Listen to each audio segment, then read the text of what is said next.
So hello guys, कैसे हो आप सब गाइस। आज की इस वीडियो में हम बात करने वाले हैं SSC GD, BSF, CISF, SSB एवं जितने भी देश के अर्धसैनिक बलों हैं उनमें मेडिकल के समय पे क्या आपका जो वेट है उसका मेजरमेंट रहने वाला है उसके बारे में हम चर्चा करने वाले हैं। क्योंकि फिलहाल में एसएससी जीडी की वैकेंसी निकली हुई है और यदि आप मेडिकल के समय पे आपका जो वेट है अगर आपकी एज और हाइट के अकॉर्डिंग नहीं रहता है तो आपको मेडिकल में अनफिट कर दिया जाएगा। मेरे साथ जितने भी लोग मेडिकल देने गए थे उनमें से कम 3-4 लोगों को वेट में अनफिट कर दिया गया था। तो उम्मीद करते हैं आप सभी इसको अच्छे से समझेंगे और आप अपने वेट को पहले से ही मेजरमेंट में लाकर रखेंगे, जिससे कि आगे आप यदि फिजिकल क्वालिफाई और रिटन क्वालिफाई करते हैं तो मेडिकल के समय आपको किसी भी प्रकार से कोई समस्या ना हो। चलिए तो चर्चा करते हैं। और एक चीज़ और बता दें, यदि आप बीएसएफ ट्रेडमैन से हैं तो आपका रिटन होने के बाद आपका मेडिकल होना ही है, तो आप पहले से ही देख लें कि क्या कुछ आपका मेडिकल में वेट होना चाहिए।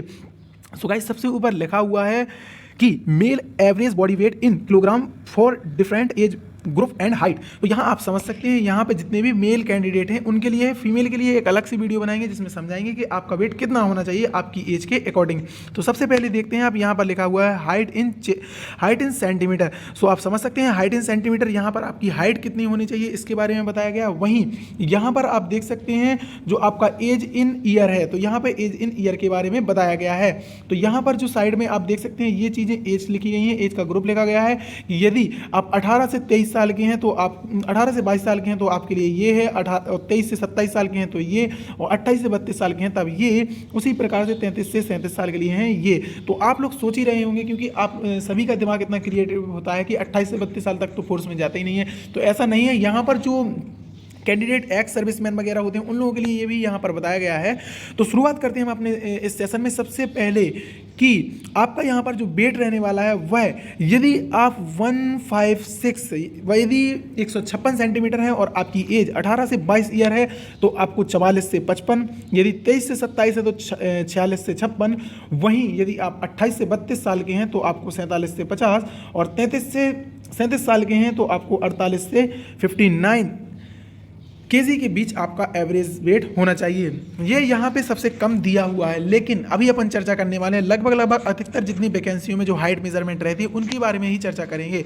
तो यहाँ पर आप देख सकते हैं जैसे कि कांस्टेबल मिनिस्ट्रियल वगैरह में यहाँ पर 122 हाइट भी मांगी जाती है जो अर्धसैनिक बलों में। तो यहाँ पर आप देखेंगे 162 सेंटीमीटर। जी हाँ, 162 सेंटीमीटर में जब आप देखेंगे तो यहाँ पर एज के ग्रुप आपको कुछ इस प्रकार से देखने को मिलने वाला है। जी हाँ, यहाँ पर सबसे पहले चर्चा करते हैं हम 18 से 22 वर्ष में, और आप की 162 सेंटीमीटर तो में आपका होना चाहिए 47 से 58 केजी वेट। जी हाँ, यदि आप इससे ज़्यादा होंगे तो आप कहीं ना कहीं अनफिट हो सकते हैं। वहीं आप यदि 162 हाइट के साथ 23 से 27 वर्ष के हैं तो आपका वजन यहाँ पर 49 से 60 होना चाहिए।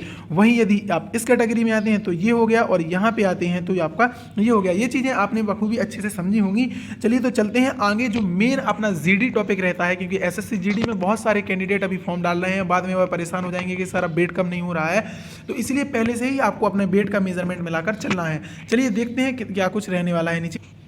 सो गाइस, नीचे की ओर देखेंगे अभी क्या कुछ हाइट का मेजरमेंट रहने वाला है। देखिए आप समझ सकते हैं यहाँ पर अधिकतर जितने भी कैंडिडेट हैं उनकी कहीं कहीं बहुत सारी जगह ऐसी होती है जहाँ पर 168 सेंटीमीटर मांगा जाता है क्या आपकी हाइट। यदि 168 सेंटीमीटर आपकी हाइट मांगी जाती है तब आप यदि इस जो हमने बताया था 18 से 23 वर्ष हैं तो आपका वजन 51 से 62 केजी होना चाहिए।